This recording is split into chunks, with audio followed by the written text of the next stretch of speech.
Good morning, dear ladies. Thank you for joining in to the webinar on Think and Grow Rich, Part 2. We've completed Part 1 and we covered about 8 principles based on the Think and Grow Rich book, which is the bestseller written by Napoleon Hill way back years ago. Now, my whole endeavor is for women to understand how to grow rich in terms of knowing that abundance is yours. It belongs to all of us. It's not for a select few or a privileged few, and all of us have access to it. And so listening and understanding these principles can bring us closer to having generate wealth, hold it, as well as use it to serve others. So here we go. My name is Dr. Evelet Sequeira, and I'm the founder of Sacred Lotus Womb Academy, and bringing you these webinars so that you can learn some of these principles, and especially from a woman's point of view. So I'm going to bring in some snippets of how a woman can blend her femininity into these principles. So today we'll be covering 5 of them. And the 5 are self-discipline, enthusiasm, controlled attention, accurate thinking, and learning from adversity and defeat. So let's go on and let's get going.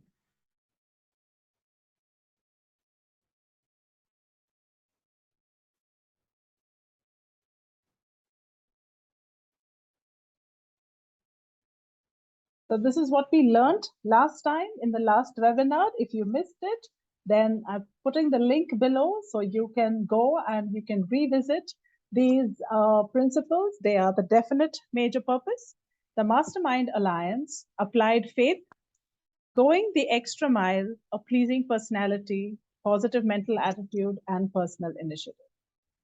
And today we will cover these: self-discipline, enthusiasm, controlled attention, accurate thinking, learning from adversity and defeat. And the other principles we will do in the next webinar. So let's begin with a prayer.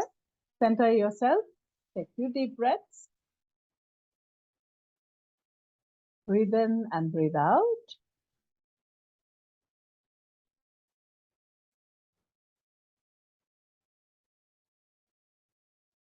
Center yourself, hold yourself in a pillar of light coming down from the skies, passing through your body, moving through all the centers in your body and going through your spinal cord and going down, down, down through your feet into Mother Earth, forming these roots and moving down, straight down, deep into Mother Earth, anchoring you. And letting this pillar of light be the pillar of grace for you to receive, because we as women are so close to receiving. So know that you deserve the best because you are a child, you are a daughter of Father, Mother, God. That God self, that creator self within you. So let's say the prayer that Napoleon Hill has brought to us. I ask not for more riches, but more wisdom, with which to make wiser use of the riches you gave me at birth, consisting in the power to control and direct my own life to whatever end I desire. Amen, amen, amen. So be it, so be it, so be it. Take a deep breath and ground this experience. Okay, so keep your pens and papers ready, dear ladies. We're going to get some really good information. All right. So we come to the 8th principle, which is self-discipline. Now, this is a big one, and especially for us women, and especially for me, because I tend to get distracted very, very easily. So discipline doesn't come easy for us women because the feminine energy flows. She doesn't like to be restricted. But we have to understand that if there has to be a expression of the creativity that we hold within ourselves, we need the boundaries of the masculine. And we need the discipline, the perseverance, and we need all of these qualities to bring our creation into being, into the outer world. So the importance of taking control of your mind. So self-discipline requires self-knowledge and an accurate assessment of your current ability. Very important. I may want to get up in the morning and jog and go jogging every day in the morning. But what is my current responsibility? What are my current abilities? Do I have knees that are hurting and I don't have to jog, but maybe I can go for a walk? Do I have responsibilities in terms of, do I have to wake up in the morning and, maybe get tiffins done for my kids and send them to school? And, and then I'm feeling guilty, oh, I'm not able to run for my, go for my morning run or morning walk. So learn to blend in, ladies. Bring in what is known as your flavor to this principle, and especially for us women, because we have lots of responsibilities towards ourselves, towards our families, places that we work at. Yes, so channel through which all your personal power for success must flow. Okay, so self-discipline is a channel through which all the personal power for success flows, and we have to learn to think before you act. So don't be impulsive. Well, as women, we are impulsive, but yes, take some time, pause, and then put your action out. Sometimes it calls for us to be impulsive, but not all the time. Self-discipline also calls for balancing our emotions with reasoning. Now, this is one of the ways, and we've learned and we've done lots of sessions, and of course, I'll be doing 3 webinars on the different emotions that we hold as women, and especially this is an area which is very strong for us. That's our gift. Our emotions are our gift. So how can we balance these emotions? How do we use them to our advantage? How do we use our emotions as an inner GPS to guide us on our journey ahead? So we must learn to control, first of all, and direct our emotions. I'm saying control and I'm not saying suppress. Many of us suppress our emotions. It's not the same. Controlling is you're very conscious that you're getting angry, but you know that you are angry in your boss's cabin. You cannot yell and blurt out because you are very aware that yes, you need this job, you need to be here, and this emotion is a fleeting moment, it's a fleeting emotion. So what are you angry about? Were your boundaries violated? And you bring all of that into your consciousness and you think, and then bringing down the charge that you hold on the emotion, you then now act from a space of response and not a reaction. So they are like a river. Their power can be dammed up and released under control and direction, but it cannot be held forever in check. Sooner or later, this dam will burst and unleashing a catastrophic destruction. So what Napoleon Hill says about self-discipline or self-control is taking possession of your own mind. The power of thought is the only thing over which any human being has complete, unquestionable control. We have the power of self-determination, the ability to choose what our thoughts and actions will be. We choose our actions. Direct your thoughts, control your emotions, and ordain your destiny. Take charge of your life. You are what you think. So there are 4 big areas where we need self-discipline in our life. One is appetite, too much of food and drink. Yes, we know. It is basically our emotions which are controlling our appetite as well. So we see that this is the area where usually we have addictions, and it comes from a feeling of void within ourselves. Okay, so you need to be aware, ladies. Then we have positive mental attitude. This is the frame of mind in which you can have definiteness of purpose. Napoleon Hill constantly talks about having a positive mental attitude. It's not easy because most times we can be grumpy, we can be irritable, but feel the feeling, get to know what it is telling you, what it is teaching you, and the next moment, come back into a positive mental attitude and say, what have I to learn from this? Okay, and let me go ahead. All right. So though it can induce others to cooperate with you and help you, it can also attract the power of infinite intelligence by applying your faith. So self-discipline ensures that you use your mental attitude to attract the things you want and to repel the things that threaten you. Very easily, it's like a sieve. Positive mental attitude. When you are holding that space or the vibration of a positive mental attitude, automatically all the negative, the naysayers, the ones who, kind of pull you down or always criticizing you or telling you how it's not possible, they will stay out of your life. It's like a seed. Time, there is an old saying which says wasting time is sinful. Yes, but most people waste time, waste time gossiping. That's what he says, to earn gossip alone, to earn them all the luxuries they envy in others. So time is an asset, okay? And it is like the money in the bank. You must spend it under strict self-discipline. Yeah. One of the easiest way to do this is schedule your time and use for the next 24 hours and stick to that chart. I've tried doing it. Well, it's not very easy because being a woman, being free flowing, I don't like to be bound. But what I've done is when I made a time management chart for myself, I gave myself these big chunks of time, say from 9 to 11, to be the time where I'm doing the highest work based on what is my circadian rhythm. I'm very alert at that point in time. So whatever work needs to be done in terms of work or my career, I do it at that time. Then post lunch, I have a post lunch slump and I really need to take that rest. And that is built into say from 2 to 4:30. So I may take a nap from 2 to 3, or I may take a nap from 3 to 4:30, or maybe up to 5. And that is fine because I've given myself that leeway in my chart. So make your chart, and let it be suitable for you. You know your body, you know what is your own circadian rhythm.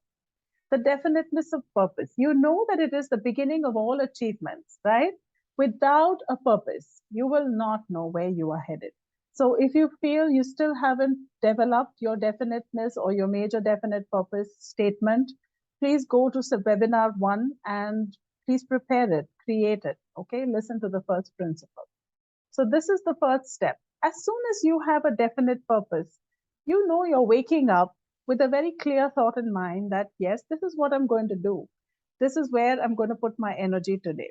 In addition to that, you will also factor in moments where you want to enjoy with your family, where you want to take an off, or you want your own solo or me time. So this is the first step in self-discipline. Even infinite intelligence can't help you get where you're going if you haven't made up your mind where you want to go exactly. Yeah. So try and bring some form of purpose into your life. It's okay, there are further principles where Napoleon Hill talks about doers and drifters. So we'll see what are the advantages and disadvantages. Now, there are some things that you cannot discipline. One is infinite intelligence. Now, this infinite intelligence, it flows from God, or it flows from the creator energy. Instead, we must discipline ourselves to be ready to receive it. How do I do that? We know, as spiritual women, we have our practice. We sit in meditation. You take your time off.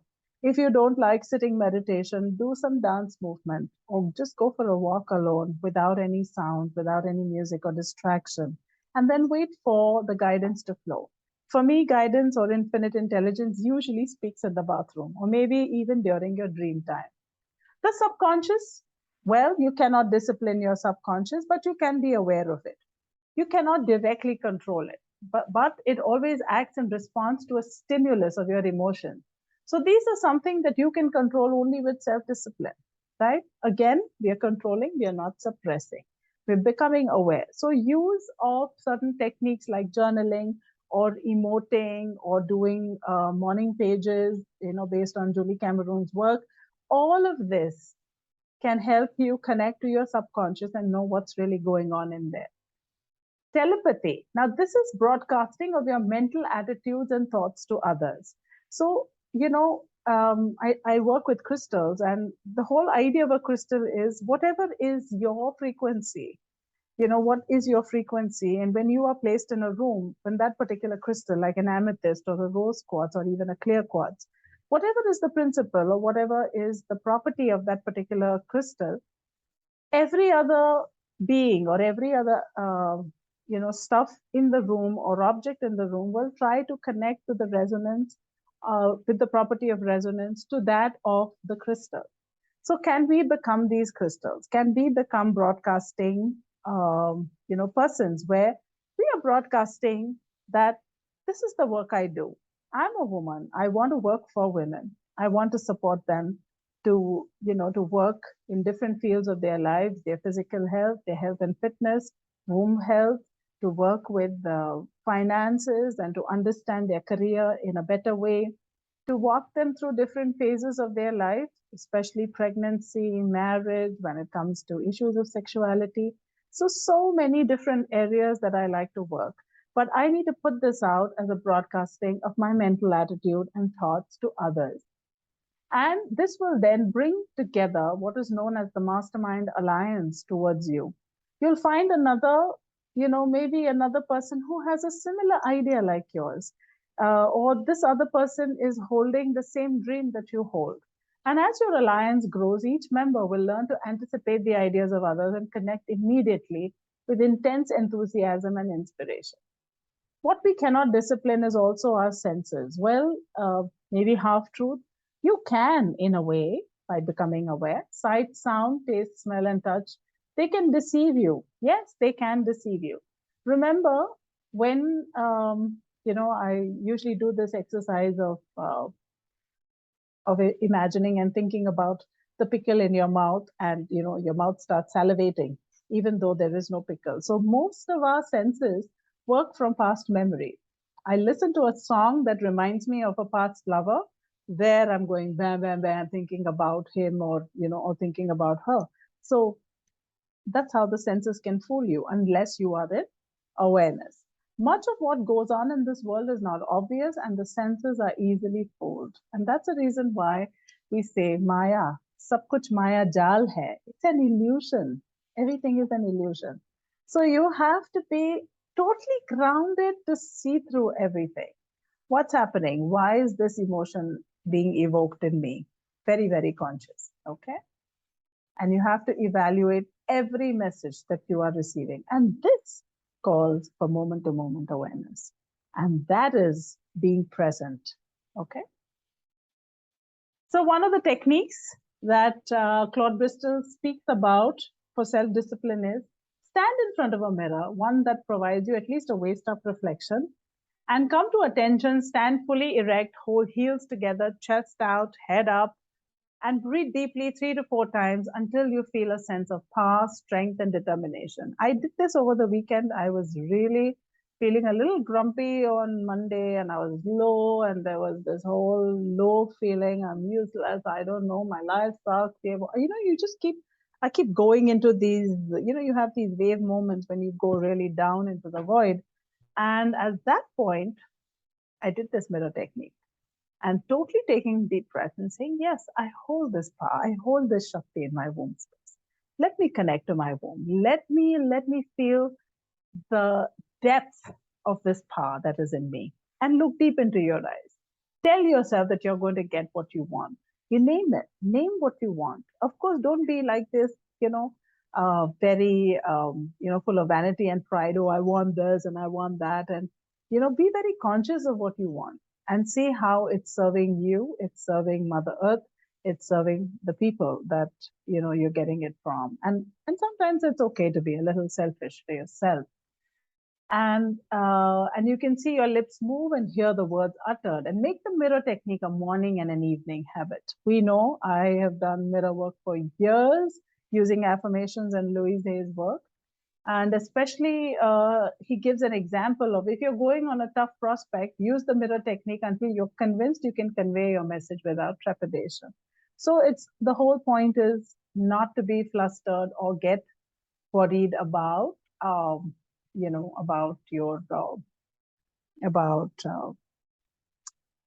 getting scared or being fearful of who you are and what you are in the world. Before we go on to the next principle, I want to thank you for really being part of this webinar and staying on. Yes, let's continue. The next one is, the next principle that Napoleon Hill talks of is enthusiasm. It's quite interesting. So what are the benefits of enthusiasm? It increases the intensity of your thinking and imagination. What is enthusiasm? And what do you need to do to be enthusiastic at all times? You should acquire a pleasing and a convincing tone of voice. How many times have you heard someone with a good voice, grounded, which makes you feel that, oh my God, this person is so chirpy and bubbly and full of life? Sometimes you have to fake it till you make it. But there are a few who are always whiny. Oh, my life, I woke up in the morning and it was so bad. Oh, I never got a rickshaw. Oh, I didn't get the bus. I woke up on the wrong side of the bed. Oh, what Mercury retrograde is going on and my life sucks. I don't know, man, life is bad. Reduce the drudgery in your work, okay? Work smart. Don't try and put too many things on your shoulders, too many things on your plate, and become so bogged down with all of it. Work smart, dear ladies. Have an attractive personality. How many times have I woken up in the morning feeling low and then just putting on a little bit of lipstick, I mean, good amount of lipstick, and then, a little bit of eyeliner and just dressing up in my favorite color for the day just peps you up immediately. Gain self-confidence, strengthen your mental and physical health, very important. Build your personal initiative. And overall, physical and mental fatigue, overcome physical and mental fatigue easily. That you will know from the session or the principle that we do on sound health. And spread your enthusiasm to others. Don't be this crybaby and, spread this dukh bhari kahani to everybody. If you are full of joy, bring that enthusiasm to the table. And this, I'm very grateful to my father because I remember him, I mean, he's still there, to be this enthusiastic person, always smiling, chirping. Of course, some of them are those Don Juans, who will be the charmers and try to get you into their space. Not there. Be wise with it, and you will know who's coming from the heart space and who is not. Enthusiasm stimulates your subconscious mind. Okay. So we have two kabutares here. One is asking, what are the other words for enthusiasm? And this other kabutar who's little intelligent is saying, passion, zeal, eagerness, praise, devotion, mania, vehemence, interest, ardor, fire. Amazing. Wow. Kabutars are so intelligent. Total group. Okay. So what are the dangers of enthusiasm? So, everything has its light and shadow side. Anything in the extreme, whichever polarity that you pick up, anything in the extreme is not good. So we have to crave to come towards the middle, and that's what I really love about Buddha and his middle path. Uncontrolled enthusiasm. Now, when you're this overtly enthusiastic about, oh my God, we have to get this work done, and ye karna hai, wo karna hai, you tend to monopolize the conversation. If you do nothing but talk about yourself, people will tune you out. So remember this, ladies. Very important. We want two-way communication. We want to listen, and we also want to be heard. But you can't be doing just one all the time. Yeah. They forget anything worthwhile that you have to say and refuse to offer you aid and advice when you seek it. This was one of the biggest lessons that I learned. I remember when I'd gone for one of the workshops, and I remember we had partner, group work and partner sharing. And I remember my partner saying, she speaks so much and she's speaking all the time. I don't know what she said. I didn't get it. It was a wake up moment for me, and that's when I kind of slowed down and I teach myself to listen and wait before I speak. And I think that's the power of the leader. The leader speaks last, eats last, whatever. Okay. How do you develop this controlled enthusiasm? Everything for Napoleon Hill begins with the major definite purpose. If you don't have a purpose, you will not know what you're enthusiastic about. So it all starts with that. Write a clear statement of that purpose and your plan for attaining it. Yeah. Back your purpose with a burning desire. Fan that desire, coax it. Let it become the dominating thought in your mind. Set to work immediately in carrying out your plan. Follow your plan accurately, persistently. By the way, these are all the principles that we have completed till now. And if you're overtaken by defeat, study your plan carefully, change it if it is necessary. Then ally yourself with others whose aid you need. Keep away from joy killers and naysayers. Stick with the optimists. We need the ones who support us, ladies. Never let a day pass without devoting some time to furthering your plan. You're developing enthusiasm as a habit, and habits require reinforcement. It's like walking a path in the forest. Every day when you walk the path, you are walking and walking on the grass, you're walking there, and you're creating that path there. Keep yourself sold on the idea that you will obtain your major definite purpose no matter how far away that moment seems. Yes? Auto-suggestion is a powerful force in developing enthusiasm. Keep your mind positive at all times. Yeah, it's important. To be enthusiastic, act enthusiastically. So what do? Enthusiasm is a progress towards success as gasoline is to a car's engine. You can take these lovely 11 steps to build your enthusiasm. It stimulates your conscious mind. It changes lives. It's a state of mind that inspires action and is the contagious of all emotions. How many times have you entered into a room where you may have been feeling gloomy, but you sit next to this one person and you feel, oh my God, it's just as if this little sparkle and glitter of enthusiasm has rubbed off on you. I see that in little children, I see that in young women, or even in older women who are filled with enthusiasm and a need to live life fully. So it's a state of mind, and it is more powerful than logic reasoning. So yes, enthusiasm, very important. We come to the next principle, and that's controlled attention.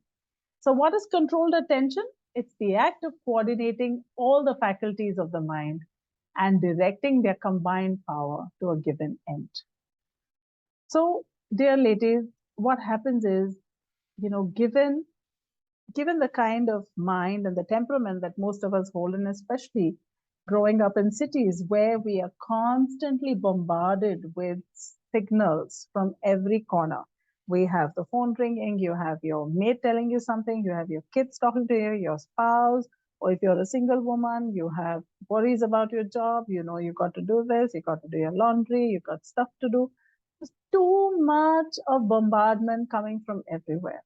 And everyone is seeking your attention, anything and everything. So what happens? You have this finite amount of energy, which is now given away to so many people that don't really need it. And when you really want to use your energy for the work that you want to do, there's very little left, and you feel tired, you feel very lazy, you feel as if, you're procrastinating. It's just lack of energy. So now, once you know that I have this much of energy, where am I going to direct this energy? Am I going to take the phone call of this person who goes on and on and on and on for like half an hour, 1 hour, pakawing and giving all sad stories? Or will I, keep that for the end of the day and then focus on the work that I need to do? So be very wise. Thoughts have power and they are under your control and can be used wisely or unwisely. Controlled action, attention is accurate thinking, which is a moral duty for all of us. Accurate thinking calls for the highest order of self-discipline.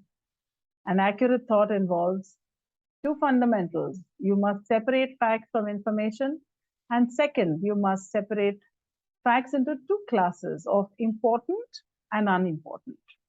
So it takes concentration to control your attention and focus it on the problem until you have solved it. Turn on the full power of your mind and control your life. Yes, so we need to be accurate thinkers, but that will come with controlled attention. So keep your mind on the things you want and off the things you don't want.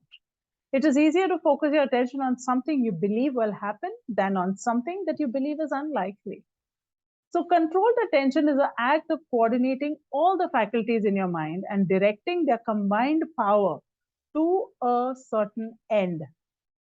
Defeat should be nothing but a signal for greater and more determined effort. Auto-suggestion occurs both consciously and unconsciously, and you can be your greatest friend or your greatest enemy. Success only comes after much concentration. Positive and negative emotions cannot occupy your mind at the same time. Independence starts with self-dependence, and thoughts are contagious, so be careful of the thoughts that you release. Very, very important. Then we come to accurate thinking. So accurate thinking is based on two types of reasoning. So what he talks about is, first, you must separate facts from mere information. Very important.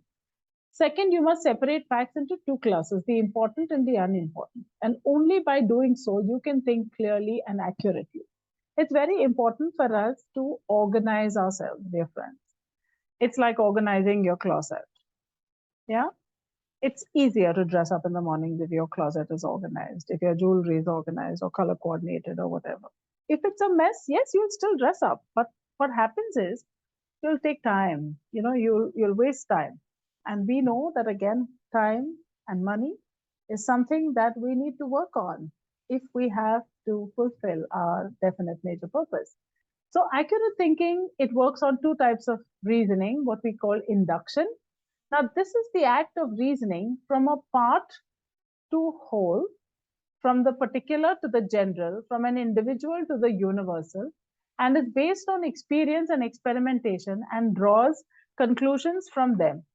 So one of the things here is about understanding what is accurate thinking and how do we do this accurate thinking. I'm going to give you an example. So induction or inductive reasoning is when the necessary facts on which to base your thinking are not available. Okay. Then what you do is you base it on a hypothesis कि ये भी हो सकता है, and or what you assume the facts to be. Whereas deduction, it is reasoning which is with specific conclusions. That means when you have certain facts or what appears to be the facts to base your thinking on, right? So when we do deductive reasoning, it comes with evidence. So a lot of stuff, when we do, I studied medicine, we talked about evidence-based medicine and evidence-based medical procedures or evidence-based public health, public health issues or public health work that happens or systems that happen in the world. So it's based on the work that has been done, qualitative data, quantitative data. But when you look at inductive reasoning, you may not know, okay, ye bhi ho sakta hai, wo bhi ho sakta hai. So you hold the hypothesis and you move forward. So to be an accurate thinker, you must take two important steps. One is separate facts from opinions, fictions, unproved hypotheses, and hearsay. And separate facts into two categories, important and unimportant for you. Okay? Because what is important for you may be unimportant for somebody else. So be aware of that. Now, accurate thinkers are never act on freely offered opinion without giving them the closest scrutiny. Remember one thing, accurate thinking also has its base on your intuitive power and strength. As soon as you feel something about a particular issue, your mind is also going to think and say, okay, this doesn't feel right. And then you're using all your faculties, especially thinking, to put things together. They permit no one to do their thinking for them. So when you are in this space of in control of your own thoughts, you are aware of every step that you're going to take. You're not going to let it slide by you. Nobody else can enter your space and say, you know what, I think this doesn't work. Okay, you do this, you do that. You'll take everyone's opinions. And yet at the end, the ultimate decision will be made by you based on all the facts that you have collected, based on all the information that you have and the evidence that you hold, and based on that, you will take the right decision for yourself.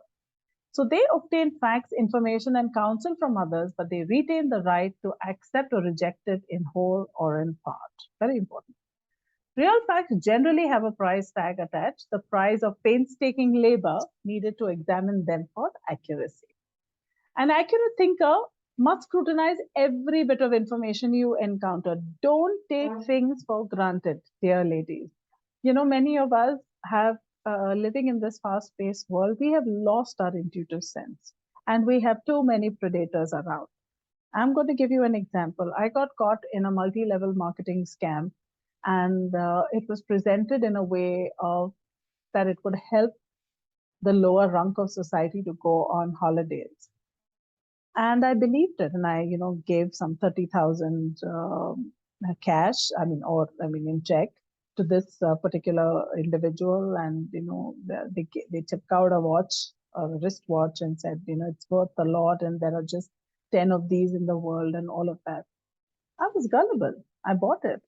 I didn't think about it.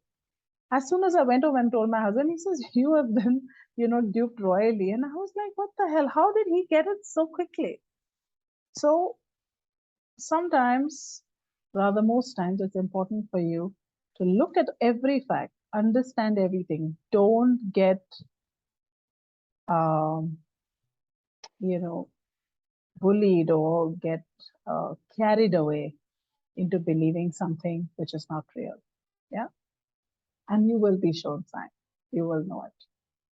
So an accurate thinker must scrutinize every bit of information that you encounter, and you have to realize that some things contain facts while being colored, modified, or exaggerated, either intentionally or carelessly. So for example, if you read a book, for example, you should ask questions. Is the writer recognized authority on the subject which is covered? I remember watching these videos of this guy, I forget his name, and he kept saying he's a doctor, and he kept giving lots of information on health and blah blah and everything.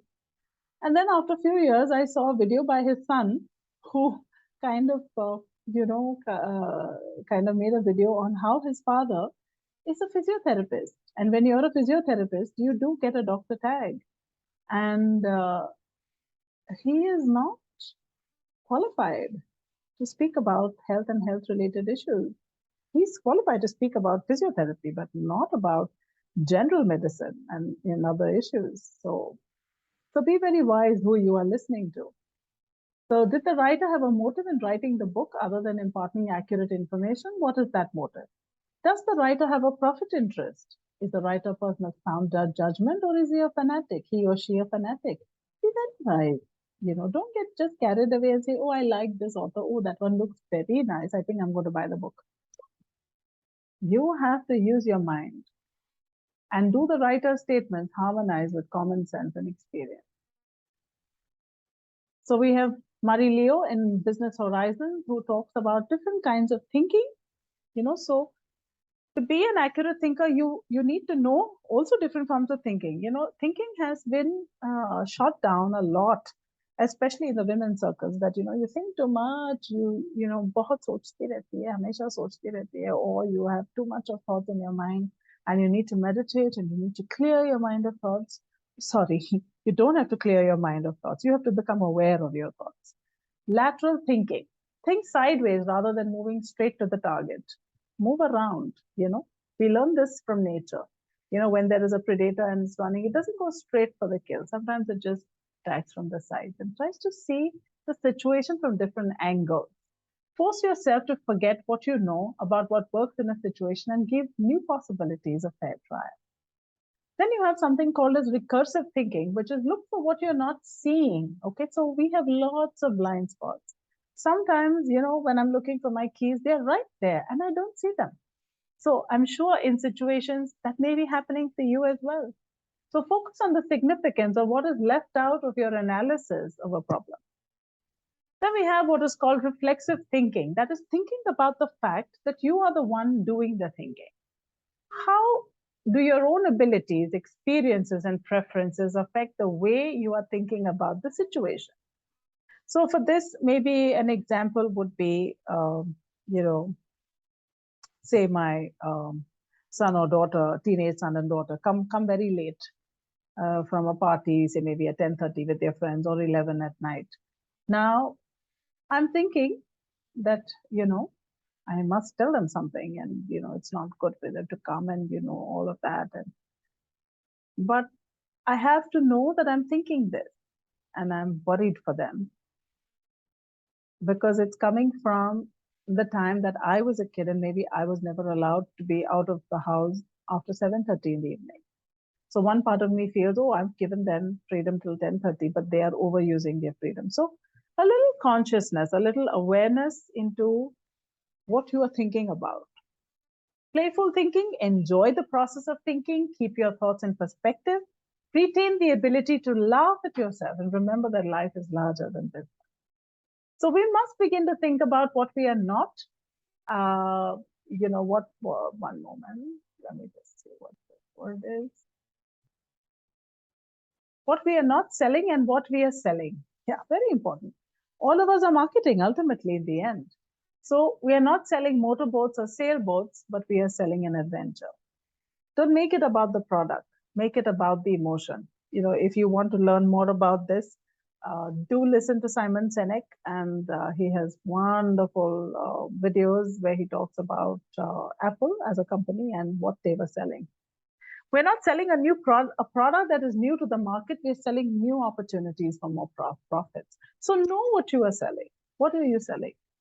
I'm selling an idea that a woman can be independent and free, and she can have freedom in many areas of her life and live full life.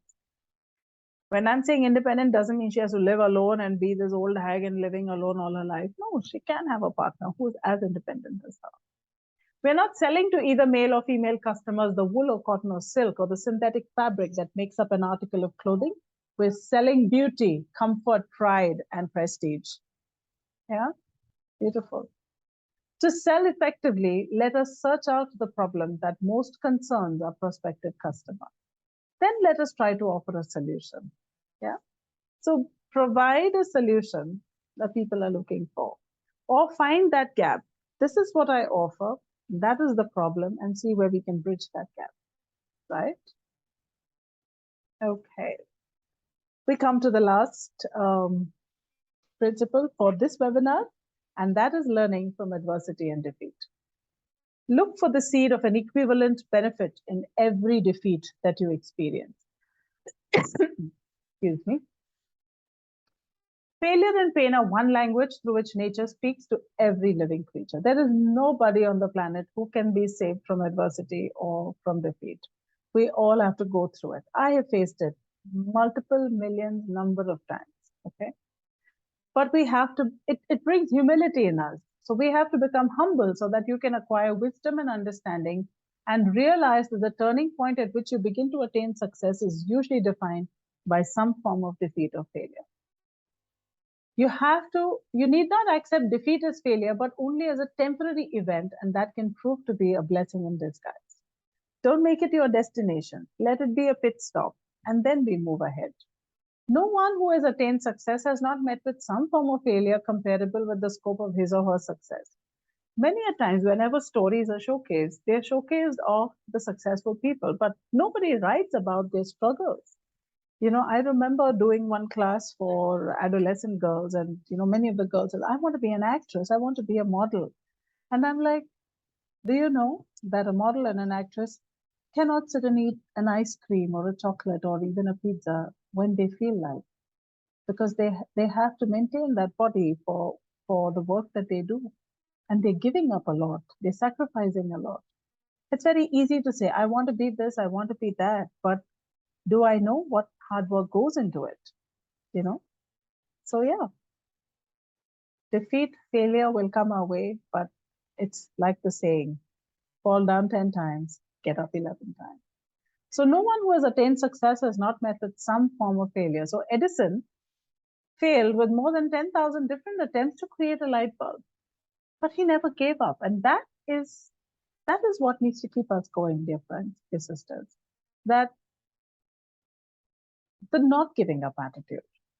You need to thank your falls when they are revealed to you, because you cannot truly understand them until you have fought them or got them into your awareness. Now, what some of the major causes of failure? There are some causes which, if we are aware, we can avoid. Okay, so the habit of drifting through life without a major purpose. So when you don't have a purpose, you're like, "Arey, chalta hai, life is going on, chal raha hai na, I'm this wife, I'm this daughter, I'm this mother, I'm just doing my stuff." But all of us are here with some purpose, something, and the purpose needn't be very big that you have to go and save the world and save the children of the world, and like how the Miss Indias and Miss Universes talk. No, it could be something really small. Maybe your purpose could be just creating a small little kitchen garden in your house, or it could be just, making one corner of your house beautiful. So begin with small purposes.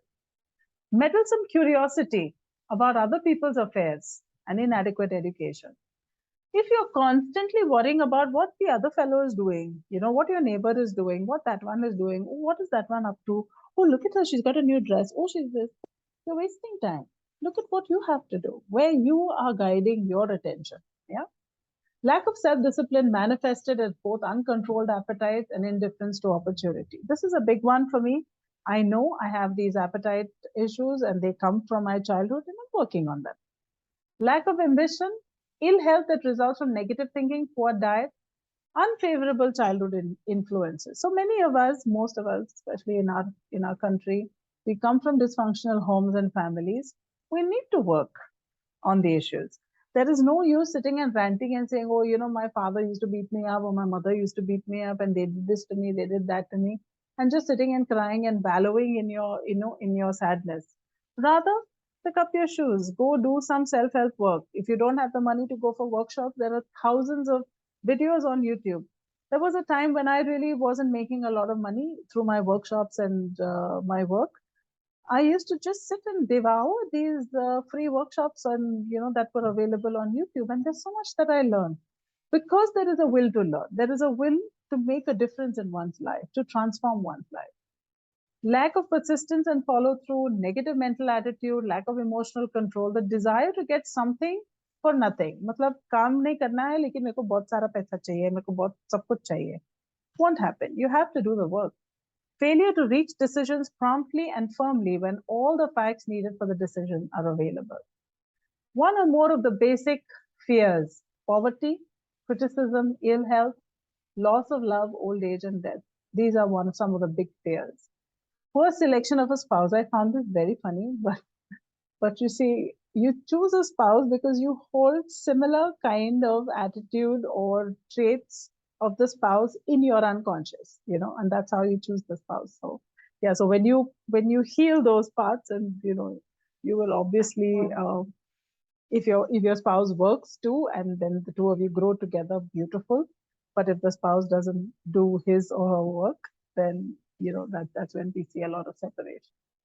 Over caution or a lack of caution, both will lead to failure. If you're too cautious and just not trusting anybody, thinking of everybody to be as a chore, and know that, oh, they are out there to get me, paranoid all the time, won't work. Poor choice of a vocation or occupation, this could be one of the reasons. Yes. Indiscriminate spending of time and money. Lack of control over the tongue in terms of being a mean person. I think one of the key things that Napoleon Hill focuses on is coming with this mental attitude and also being a good person, being gentle in your speech, speaking with a lot of love. Intolerance, failure to cooperate with others in the spirit of harmony, disloyalty, lack of vision, egotism, vanity, a desire for revenge, unwillingness to go the extra mile. So you see, many of us are caught in these 25 points. And if you're caught here, it's going to lead to failure. Get over all of this and, move into the next lane that will lead you towards success. Your definition of success. So what are the benefits of defeat? Defeat reveals and breaks bad habits. Okay, so sometimes, you're doing the same thing over and over again and you realize, oh my God, this is not working. Okay, so when you're defeated 3 or 4 times, that's when you realize, no, this is not for me. Defeat supplants vanity and arrogance with humility. It also takes an inventory of your assets and liabilities. Yes, it strengthens your willpower by providing it with a challenge to a greater effort in all ways. So you have to sit with your defeat as if it's a person and have a conversation and see where it's leading you. So everyone faces defeat. It could be a stepping stone or a stumbling block, depending on the mental attitude with which you face it. Failure and pain are one language through which nature speaks to every living creature. Defeat should be accepted as a test, allowing you to discover the nature of your thoughts and their relation to your definite purpose. Yeah? You are never a failure until you accept defeat as permanent and quit trying. Defeat doesn't discourage the man who knows he is right. Success comes only to those who try and keep trying. Edison failed 10,000 times before perfecting the electric light bulb. So don't worry if you fail once. In the art of defeat, many have discovered their true greatness by accepting defeat only as a challenge to try again. You've got a problem, that's good. Every time you meet a problem and solve it with positive mental attitude, you become a better and a more successful person. Believe me, I've used this in my life and it has worked. Problems are only opportunities in work clothes. Beautiful, isn't it? So these are some of the references, and we'll go to the next principles next week. So thank you for staying on and listening to all the principles. They really will help you. They have helped me. I'm using them and I'm really working on them as well. It's an ongoing process. But thank you very much, dear sisters, for staying on. Do put in your comments, and you can be part of the Abundance Mindset group that I have on WhatsApp, where we, share some of the stuff that we are going through. So do join in whenever you feel like. Yes, much love to you. Sit and spend some time this week trying to build up your major definite purpose for your life. Okay, bye-bye. Take care.